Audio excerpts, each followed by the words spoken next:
All right, welcome back to part two of the Why Not Us, Why Not Now podcast. X and KB coming at you. Appreciate you all tuning in. Happy Halloween to all those who celebrate. Once again, more importantly than anything, though, please be safe and please be smart tonight. KB, we are more than a week and a half into the NBA season, and I am very excited about what we have seen so far. I'm trying not to buy too much into it because it's a long season, but I'm excited about what we've been seeing, especially by the young players, the competitive, the grit, the grind we're seeing out there on the court. And man, we talked about Wemby last week.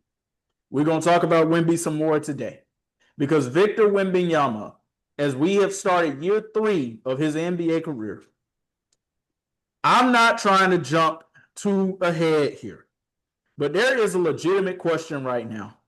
If this man is the best player in the world right now, I'm telling you, I'm trying my best to not jump him ahead of Shea, who I think is number one. Shea is the best player to me. Jokic, Giannis, Luka. But I got to look at what we're seeing in the moment, man. And we know Wemby did some things this offseason that were just different. We know how he went to China and he trained with monks for mental training. We know how he worked with Jamal Crawford on his handles and his crossover. We know how he trained with Hakeem Olajuwon in terms of footwork. We know how he trained with Kevin Garnett too this offseason. That might have been for post game and just honestly developing that mental edge that you have because KG is one of the great dogs in the history of the NBA just in terms of how he approached and how we see him out there talking to himself at times during the game and just being super locked in. Man, this has just been exciting to watch. They played the Miami Heat last night. This stat line 27, 18. So 27 points, 18 rebounds, 6 assists, 5 blocks. This is truly what you create in 2K. This is that my career, my player stuff that's happening in real time in real life. Like with Shohei Ohtani, what he does in baseball, that's something you create on MLB The Show. That's not supposed to be something that you see in reality. We're seeing these two phenomenons happening in reality, but sticking to Wemby, I can't emphasize enough. I'm trying not to jump too far ahead here. But man, I'm almost ready to say, if it's not this year, it's definitely going to be next year. Pack it up. The league is his. I hope y'all had y'all fun. Man, like you said, man, I think there's nobody and nothing that can stop him other than him. They're gonna go as far as he can take them. And honestly, like you said, I'm looking at forget next year. I'm looking at just this year. Oh, he added a lot. You can see the handles, the shot creating. He obviously you know about the shot blocking. There is no shot that is safe when you come into that paint if he's down there. Now I'm looking at just if he can make sure to continue this level of play, but it's really going to be dependent on a lot of the pieces around him. Can the guys, match that level of play? Can you get contribution from guys like Dylan Harper? Can you get Stephon Castle to continue his success from his rookie season? Can Devin Vassell, Keldon Johnson, can those guys come along and join the party with Wemby? Because honestly, his ceiling, the craziest thing about it, his ceiling is greatest player ever. With all the skill set that he has, I'm sorry that we ain't seen nothing like him before ever. Like not the combination of size, skill. We've never seen that before. And with him going out and seeking help from NBA legends, he's honestly that shows that he's serious about progression. He's serious about taking his game to another level, and I don't think anybody can stop him. 1-on-1, I don't think anybody can stop him, and I don't think that there's going to be more of him to come. I think that, like you said, this league is slowly but surely is going to be his league. If not this year, next year. And honestly, you're right. Look out. And I'm still hurt because obviously he didn't come to my Hawks because we got the number one pick the year after he, was drafted. But this is his league, and it's going to be his league for years and years to come if he stays healthy. You talked about him training with NBA legends. Not everybody goes out and they train with Kevin Garnett. You go train with Kevin Garnett. That's how serious we know you are about things. But just think about this for a second. When he's down there in the paint, you can't go down there. You cannot go down to the paint. Wemby has control of the entire paint. Now, I know that Bam Adebayo and Zion Williamson have been able to get a couple of posters on him. I have no problem with that. That at least shows that there's an effort there of you trying to defend the play. Everybody's going to get yammed on every once in a while. I can deal with that. But have you seen some of the blocks that he's been out there making? Guys going up for layups, guys going up for runners and floaters, and they're just instantly sent away. He's easily going to be the best defensive player in the league for the next 10 to 12 years to come. But I believe he's going to be the best player overall in the league for the next 10 to 12 years to come. Like I said, if it doesn't happen this year, it's definitely next year. So the conversation of, is it Shea, is it Luka, is it Giannis, is it Jokic? I think that conversation is completely over after this season, barring injuries or anything unforeseen. And he has the chance to run the table as far as the awards go. He could honestly, depending on team success, he can be a consensus MVP, DPOY, Finals MVP, Finals champion. That is what his barometer is set at if he has that team success. On an individual success, he could be MVP and DPOY multiple times throughout his career, just because of, like I said, the skill set on offense and defense. And he's able to switch. He's long enough to, if he switches out on you, he's still going to make it difficult for you to get your shot off. And like I said, even when you're talking about, getting posted, Giannis gets posted. If you're a shot blocker, you're going to get dunked on. It's just the reality of it.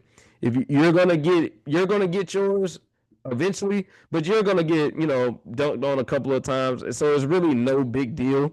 That just shows me the effort that he's literally trying to make to block every shot that comes to that rim.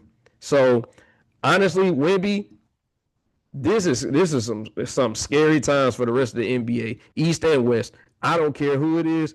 That guy looks like the best player in the league to me. And the Spurs have a great problem to have overall, even outside of Wemby, because Stephon Castle has taken another step forward this year from where he was in his rookie season. Shout out to the Newton High School alum that he is. I question, are they going to keep De'Aaron Fox now? Because Dylan Harper has came in there and he has made this thing interesting. Just in the few games that he has, and he's came off the bench for all of them. But obviously, he's put his name in the hat to be this team's point guard going forward for the long term. And De'Aaron Fox is not old. This is not some old NBA player. He is still smack dab in the prime of his career in terms of age and years of where he is right now. We haven't seen him take the court yet because he's recovering from an injury.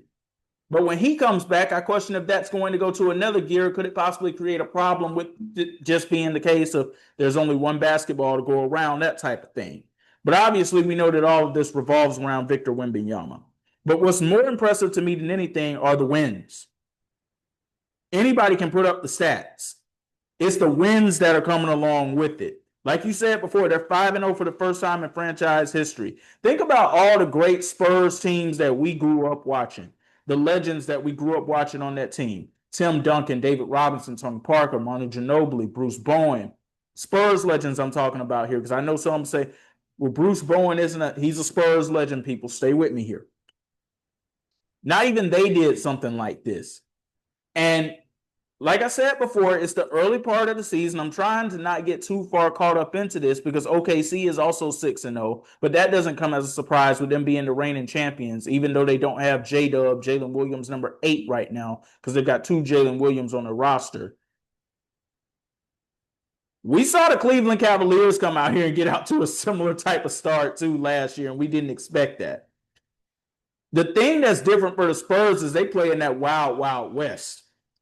And you want to win as many games as you can in that West in terms of play-in, playoff, and just positioning, period. As long as Wemby's out there standing upright, KB, I don't see anybody who can really kind of slow this thing down, especially with De'Aaron Fox coming back. And I'm going to tell you another thing that's a good thing for San Antonio going forward. You don't think the rest of the league is watching? This is making San Antonio an attractive destination for free agents. So the team success, like they're going to want to come and play with Wemby. And like you said, when De'Aaron Fox comes back, you can dangle him out there as far as in trade offers, because that just shows me how much you believe in Dylan Harper. And Dylan Harper has played his way into possibly being the starting point guard pretty much for the future going forward. And the crazy thing about the San Antonio Spurs organization is they didn't have to do a rebuild for a long time. They didn't. They got a generational prospect and they built around that prospect. You have to have glue guys as well. Like I said, the Devin Vassell's, the Keldon Johnsons, the Jeremy Shohan. Like you have to have those type of guys to complement your superstar. He was a superstar, I felt like, in year one. I felt like now he's just made it to where he's reaching best player in the NBA levels, and there is no stopping him. And like you said, it's even more impressive doing it in the West, where you have a legit 7 teams that could vie for a championship. So I look at the San Antonio Spurs to continue, dominate as long as Wemby takes them there. They're gonna go as far as he takes them, and honestly, this is going to be one of those things where if he stays healthy, they're possibly a top 2 seed in the West, and that's not too far fetched to say. Like I said, you have OKC, but that's not too far fetched for me to think that they could be a top 2 seed. That's as far as their ceiling this year. KB, a couple of years ago, we saw the Memphis Grizzlies come out of nowhere, and they were a number 2 seed. And no disrespect to Ja Morant and what they built that year in 2022, they have nothing on that team that is close to Victor Wembanyama. They had nothing on that roster that was close to it. And by the way, for some of these other younger teams in the West who are now starting to reach prime peak age, your ceilings are starting to close here too. Your windows have tightened up a little bit more here as a result of what we're seeing in San Antonio. Like some of these teams who were like, oh yeah, they might have a 2, 3, 4 year window. No, it's probably dwindled by a year now because of San Antonio, because when we tell you it's going to be his league, y'all, we grew up watching the entirety of the LeBron James era. And we remember that moment in the 07 finals after Cleveland lost when Tim Duncan said, this is going to be your league pretty soon. Appreciate you letting us get this one. The similar type of thing is going to be the feeling around Wemby too. I feel like he's going to have a domination feel. Should he be blessed with great health, he's going to have the same type of domination feel that we watched LeBron James have for years in the league. That's just how I feel about it. But got to get to some more serious NBA news. Trae Young suffered an injury the other night, a sprained knee, after a teammate fell into him at Brooklyn. The Hawks went on to win that game. He had an MRI yesterday. It doesn't appear to be anything too serious, but KB, obviously not the type of news you want to hear.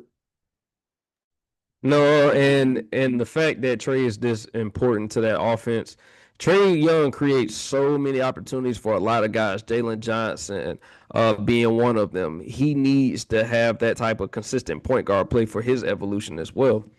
Also, I look at the Trae Young injury being significant because you're in a wide open Eastern Conference right now. You have to be able to separate yourself in an Eastern Conference that doesn't have a Jason Tatum right now, doesn't have a Tyrese Halliburton right now. So it's really up for grabs right now. With very few teams that could actually be significant contenders in the East. I look at hopefully that the Hawks can hold down the fort long enough for Trae to get back. But it's kind of going to be one of those things where they're just going to have to play complementary basketball until he returns, because now you're going to have to rely on Yeka Okongwu. You're going to have to rely on guys like Jalen Johnson, who's hopefully taking progression from last year. You're going to have to rely on guys like Zachary Ricochet to take that leap from year 1 to 2. You're going to have to play complementary basketball because a guy who contributes so much, his usage rate is at the top of the league every single year. He's up there with guys like Luka, SGA, that Jokic. Those are the type of conversations and groups that Trae Young is in because of how important he is to the Atlanta Hawks. And with his extension looming, I think that they have to continue to win and win significant amount of games for the Hawks to be competitive because we've seen their ceiling in the recent couple of years, and that would be play-in. That was their ceiling. They were no more than a play-in team for the past few years. For most of Trae Young's tenure in Atlanta, they've been a play-in team. And I'm looking at another guy to really, really hold down the fort, and this also depends on availability and health. Kristaps Porzingis, we brought you in to be a mainstay and be a dominant force in the paint for the Hawks. You have a pretty, like, as far as youth, you have a young team.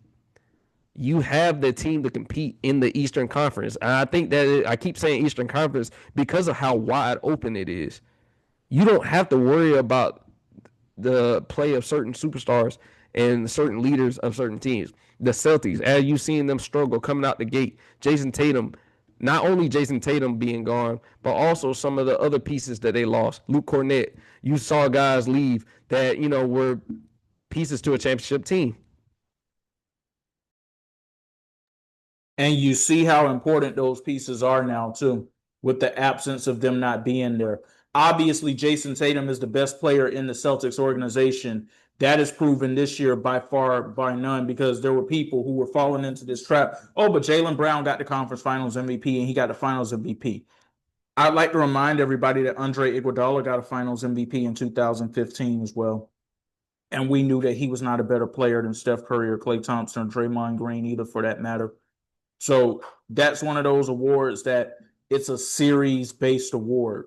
Whoever has the best impact in the series can get that. And Jaylen Brown did, but he is not a better player than Jason Tatum. And hopefully that Jason Tatum slander we've been hearing for years, hopefully that dies now and people have a great appreciation for what it is that he brings to the table, because he is one of the marquee players and faces of this league when he is out there on that floor.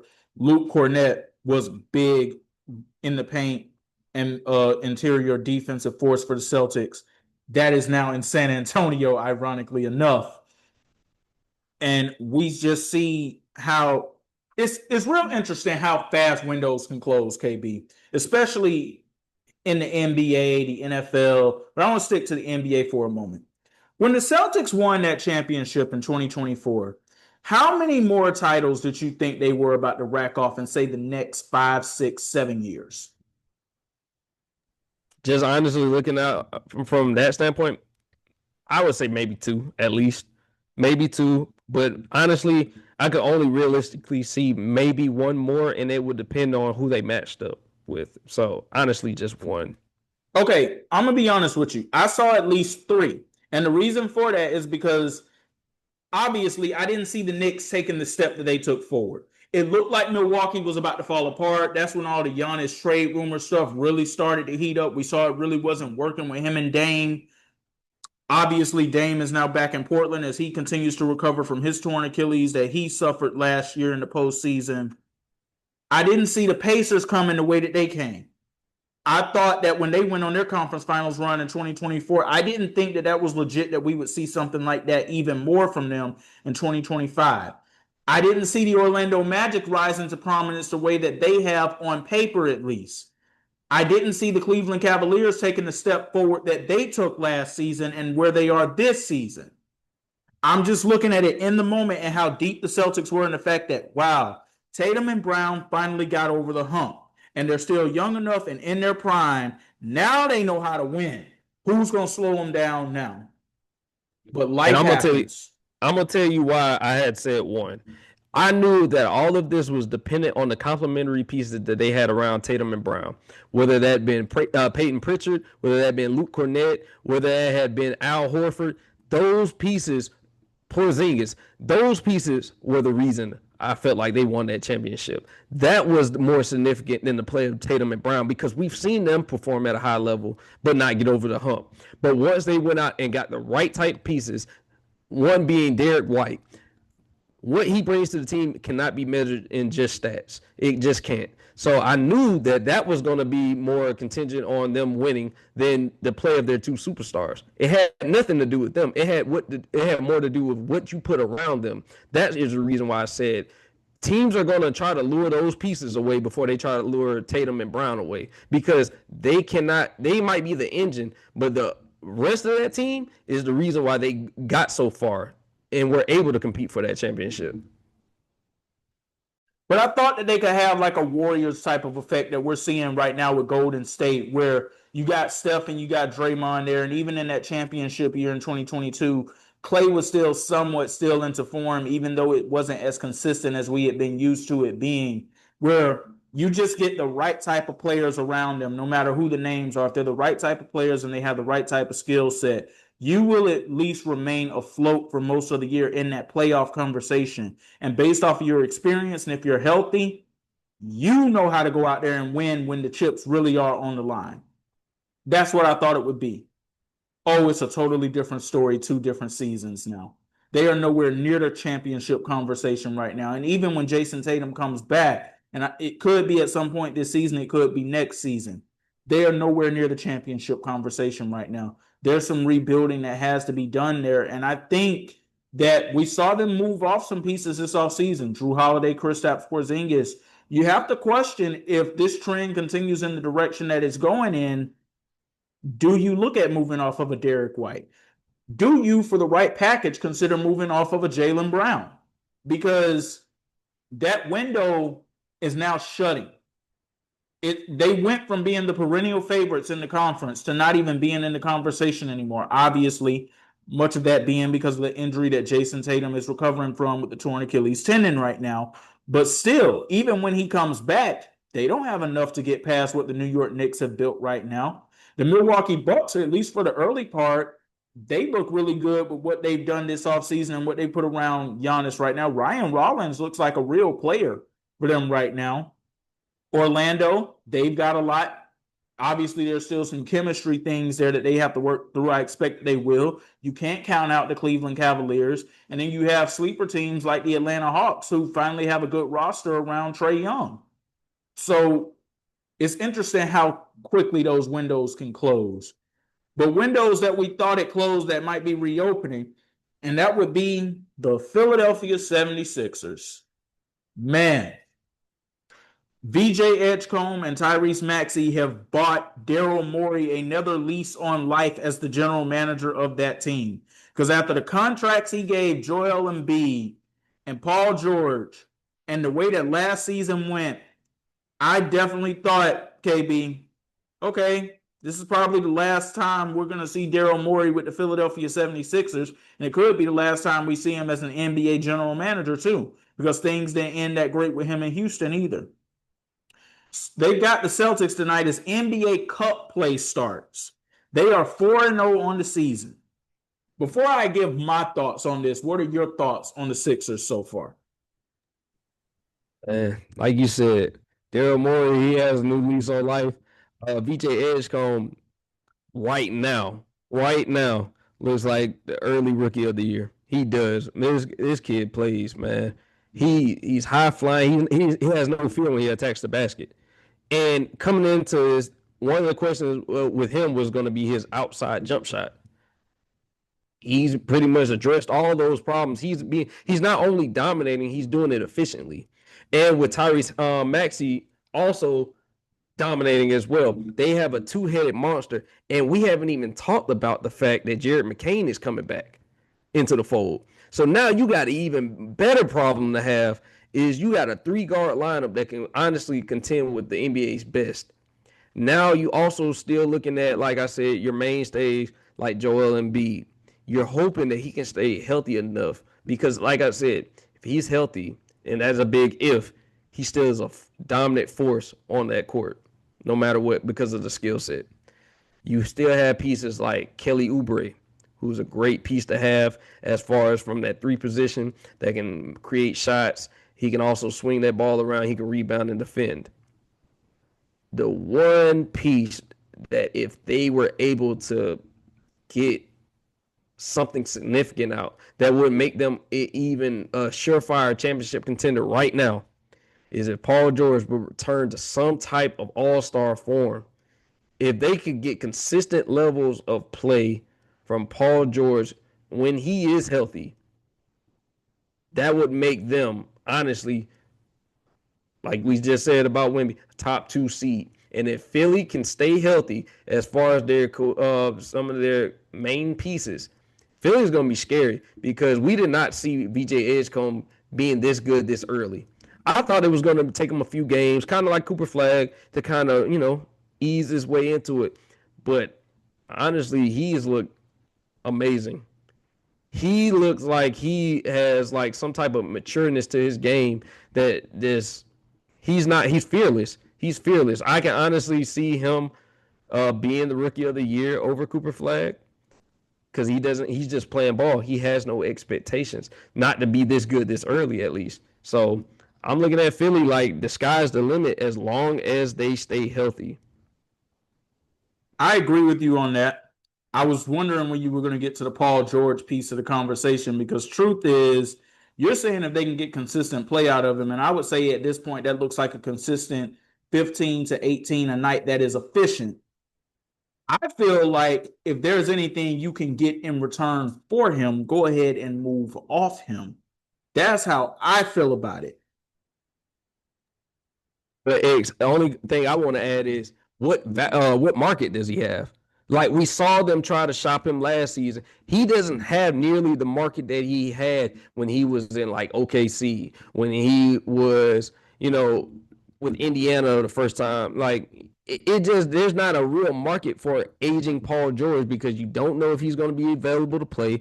And when he has been out there, he hasn't looked good. So I definitely agree. If you can move off of him, please move off him because that just gives you more complementary pieces to have around and help with your depth. Like I just don't see them having a significant market because yes, you trade him, you can get him out of here, but also the contract is another thing. Is the reason why teams may stay away from him because he doesn't have a good contract. Nobody wants to take on that contract for old Paul George. So that's the only problem I have with it.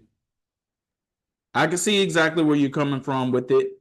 When I say get something in return from him, what I mean is can I get a draft pick and a good role player to help me continue to fill out my roster? I'm not expecting to get the haul that the Pacers got or that OKC sent over to the Clippers. I'm not expecting that anymore at this point. Those days are long behind us. But I feel like if you can move off of some of his money, you got to do that to now move this team forward and build it around Maxey and VJ Edgecombe and Jared McCain when he comes back. Joel Embiid is a nice piece for you to still have. The reason I'm saying at this point, try to keep Joel Embiid if you can, if he's healthy out there. He's been an integral piece of this organization for a decade now. The process was literally built around him and Ben Simmons. He's won an MVP here. We know how special Joel Embiid can be when he's healthy. But that when he's healthy part is a big when he's healthy. But I do want to say this because they could be scary, but I want everybody in Philadelphia to pump the brakes right now. You are not a title contender just yet. Okay? We need to continue to see more throughout this season because we've seen rookies come out, KB, and they get to a hot start before. Remember our senior year in high school? Michael Carter Williams comes out. They get out there to that slight hot start, beat the Miami Heatles with LeBron, D. Wade, and Bosh and Ray Allen. And everybody's like, oh, Philly's great. Philly's going to be good. And they don't sniff anywhere near a playoff seed. Now, this is a totally different roster. This is a totally different situation. But I just want everybody to pump the brakes right now. This is not a title contender just yet. We need to give this thing some time to still gel and meld and let them get guys like McCain back. If you're going to have Paul George be a part of this, let them get him back, and let's see how they continue to go throughout the season. Hot starts happen all the time. Remember, the Golden State Warriors got to a 12-3 start last year, and they were middling the rest of the way until they brought Jimmy Butler back in there, and him and Steph and Draymond, they got that thing back on track. So let's be careful. Let's pump the brakes. It's an exciting start. They definitely look like they're better than most of us predicted that they would be because most of us didn't even have them contending for a play-in spot. I do believe that they will at least be good enough to do that. I believe they could actually end up being better than that. What I will say, though, is that future is damn bright because I could see by the end of next season, VJ Edgecombe and Tyrese Maxey, and I'm not speaking this out of hyperbole right now. I honestly do mean this because those are first-step demons. That could be the best backcourt in the NBA by a unanimous vote by this time, or at least by the end of next season, without question. That's not ridiculous to say at all. Honestly, like sky's the limit. They have a bright future. Like you said, we don't need to go as far as saying championship aspirations right now, but because it's so early. But if they continue playing like this in a wide open Eastern Conference, I mean, hey, I wouldn't be surprised if they're at, if they possibly can make a run. Like I said, all of their success is gonna be dependent on their stars staying healthy and being healthy for a playoff run. Regular season, that's cute, that's cool. I need to see it when it actually matters. Like I said, the process hasn't been completed yet until a championship is won. Because of all the success they've had in the past few years with Joel Embiid being the mainstay, with him being so significant to that team, now he doesn't have to carry as much of a load each night. He has guys that can go and get it themselves. He doesn't have to destroy his body in the process for them to be competitive this year. That's the great part about it. You have a great problem this time around for Philly.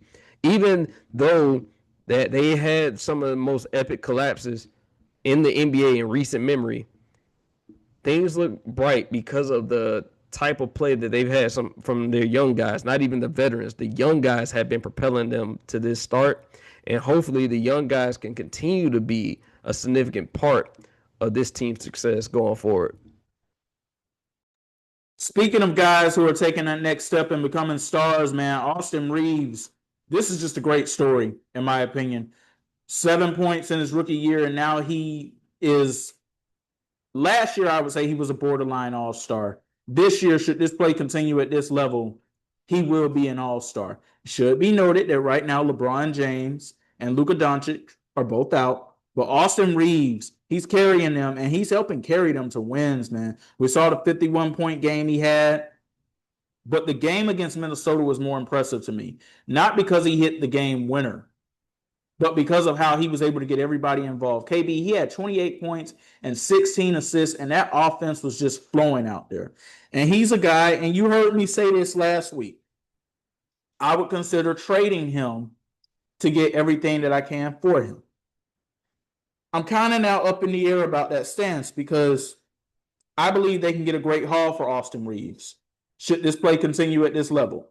This is a guy who, with the ball in his hands, he can make everybody around him better. And there are plenty of teams out there that need a guy like that can help take them to that next level too. Luka, for the long term, is going to need more pieces around him. I question if they should do it, though, because how much longer is LeBron going to be around? And what all does LeBron still have left in the tank? And I know that there are going to be people out there that say, X, that's a crazy take. We saw that last year. Let me explain this right now. And I know that these are two totally different players, two totally different legacies. We saw Paul George have an all-star caliber season with the Clippers the year before he went to Philly. And then we saw that massive drop-off that happened last year. Now, yes, albeit injuries came into play a little, but even without the injuries, even with the injuries in there, you still expected to see something better. People, Father Time comes knocking on that door. And sometimes it's a slow creep up, and sometimes it just smacks you in the face. I don't know what we're going to see from LeBron James the next time we see him take the floor. And I'm just being honest and I'm being real when I say that. This is year 23. In more than a month's time, he will be 41 years old. And they have to start thinking about the future. But the problem here is with Austin, with Luka, and LeBron, they all need the ball.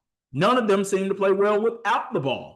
You have to get some guys in there with Luka, since he's going to be the franchise piece that you're going to build around going forward. You got to get some guys around him that can play well off the ball. And the best way for you to do that would be end up moving a piece like Austin Reaves, because I don't know what you can get for LeBron James at this point in his career. But I'm so on the fence about it, KB, because if this is LeBron's last season, or if he leaves the Lakers after this year, Luka can't be the only person who's a playmaker out there. So I'm just so far in the air with this whole thing right now, but I'm very pleased with what I'm seeing. Yeah, like he's been super impressive. And that is another thing. I get what you're saying from the standpoint of you could trade him for assets, or he could be one of your mainstays with Luka once LeBron leaves. Like that is not a far-fetched idea with his contract being up and him deciding to possibly test free agency. Though, how much is he worth? That is the real question. How much as a Lakers franchise, do you sell the farm to get him back in the Lakers uniform next season? Because right now he looks like he can carry an offense on a night where there's no Luka, there's no LeBron, and without Luka and LeBron, they have a bunch of complementary pieces. You have a Rui Hachimura, you have a DeAndre Ayton, but he is the engine right now of that offense. He showed me a lot. I'm honestly, I didn't see all of this, and we all wondered what Austin Reaves would look like if he was the man on his own team. Right now, he's showing all the other teams in the NBA that I can do this. I've been built for this for years. I've shown you what I can do when it's just me. He's shown that he can play make. We know that we've seen the offense from him. But honestly, he's one of the best stories, like you said, in the NBA. A guy who came in with no real expectation. We didn't even know if he was going to be a key rotational piece when he was drafted. Honestly, this is one of those guys that I'm happy for. And if the Lakers have this problem, this is a great problem to have because I feel like that you have to ponder this idea in your head. Do we trade him for assets at the deadline with an expiring contract and his free agency looming? Or do we see him as being the piece that we need to pair with Luka after LeBron leaves? Because regardless if it's this year or next year, which I think it would be possibly next year, but it's too early to call it because LeBron has been, one of those guys that he knows how to deceive a lot of people. So with the art of deception, we don't know when LeBron's last season is going to be, but we know it's upcoming. How much do the Lakers value Austin Reaves as a potential mainstay next to Luka for years to come? That is the question. And if they have that answer, that'll tell them what direction they need to go in because the post-LeBron James era is coming soon. So you need to start preparing for it ASAP. Oh, they've already started preparing for it when they made the trade for Luka Doncic, and they pretty much made it clear from day one. This is his team now. He's the face of the franchise now. Remember, Luka was the one that got the phone calls first that, hey, Genie is no longer the majority owner. Mark Walter is now the owner. And that's a reason that I question how they're going to move forward with this entire thing, too. Because look at what Mark Walter and Magic Johnson have done with the Dodgers. I'm not talking about the consistency that they've built. Obviously, everybody understands that part of it.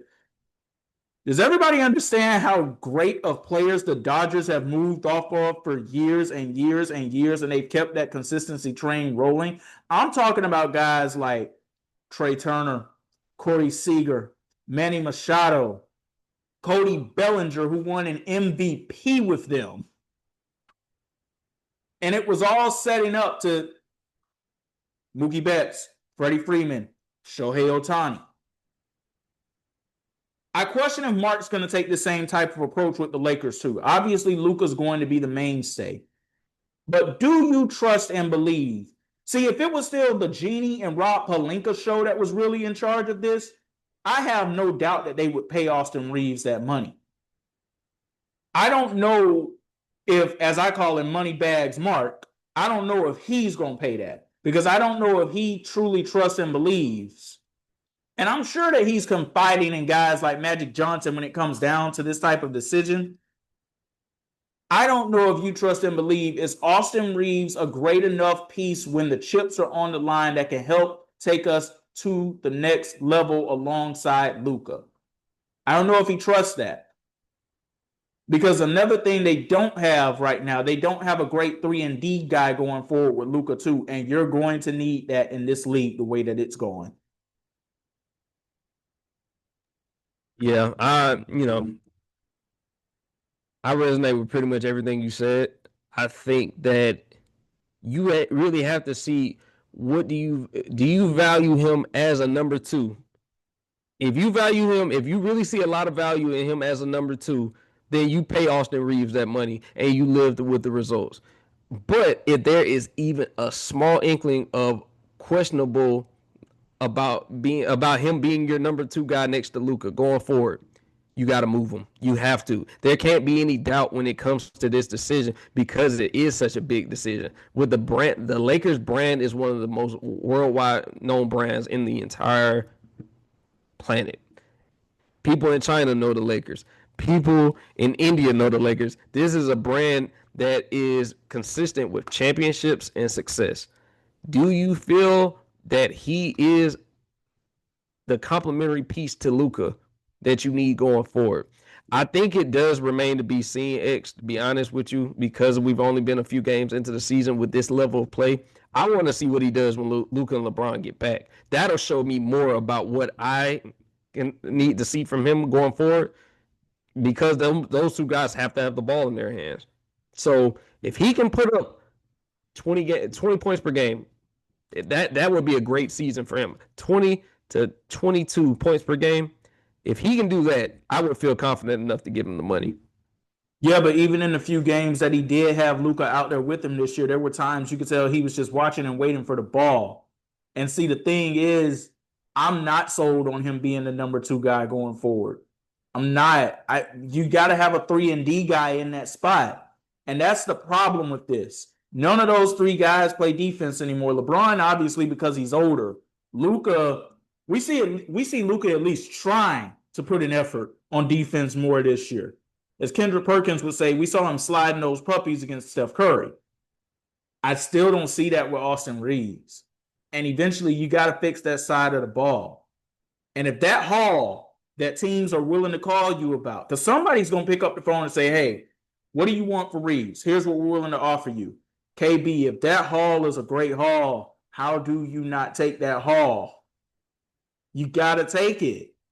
Yeah, you're right. If the right package comes, you have to. You almost are like inclined to do it. And I am completely with you on the 3-and-D guy, because you have to have someone that plays defense. If your backcourt is basically indispensable and they are basically a liability when it comes to guarding, you're not going to have some much success. The only way you're going to have success if you outscore everyone. But every night is not going to be a game where everybody has it every single time.